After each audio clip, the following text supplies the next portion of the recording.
शिव ओम गुरु शरणम। हम सभी अपने अपने गुरुओं का ध्यान करते हैं, अपने अपने कुल देवता का ध्यान करते हैं। आज हम मोक्ष प्रदान करने वाली कथा का स्मरण करते हैं आत्मा की शांति के लिए। मनुष्य जीवन और ब्रह्मांड ज्ञात और अज्ञात रहस्यों से भरा हुआ है। ज्ञात रहस्यों का विस्तार से समझना और उनके मूल की खोज करना मनुष्य की प्रकृति है।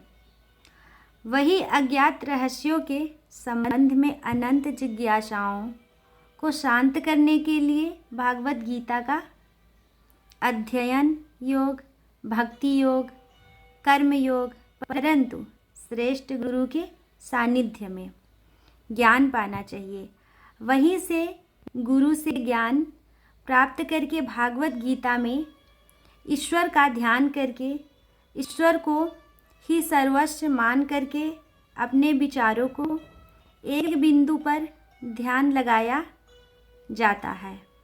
जैसे कि त्राटक विद्या, मंत्र जाप, नाम जाप, इन विद्याओं से या विधियों से निरंतर अभ्यास करके मन को नियंत्रित किया जा सकता है, क्योंकि इंद्रियों को अश्व के समान, शरीर को रथ के समान और चालक सारथी का मन के समान माना जाता है।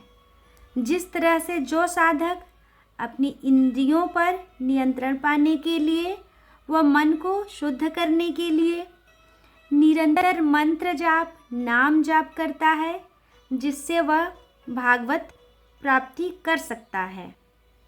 जैसे कि एकलव्य अपने गुरु की प्रतिमा बना करके उनके सामने प्रतिदिन अभ्यास करता है और वह अर्जुन से भी श्रेष्ठ धनुर्धर बन जाता है।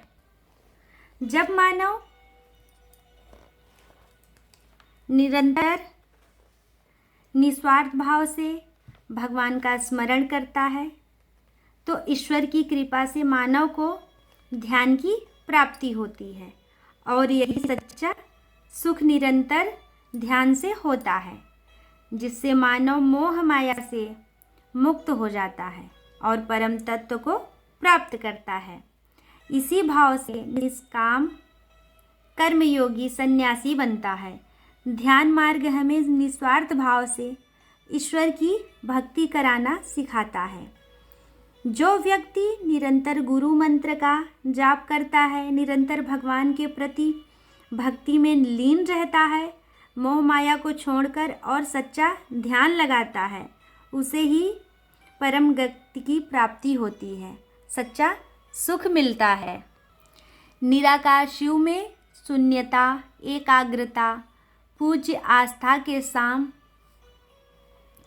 शिवमय हो जाता है, वहीं से उसका ध्यान सिद्ध हो जाता है। मोह, लोभ और भय से दूर होकर ही सच्ची आंतरिक शांति और ज्ञान प्राप्त किया जा सकता है। अपने कर्तव्यों का पालन करना ही सबसे बड़ा धर्म है, चाहे उससे मुश्किलें क्यों ना हो।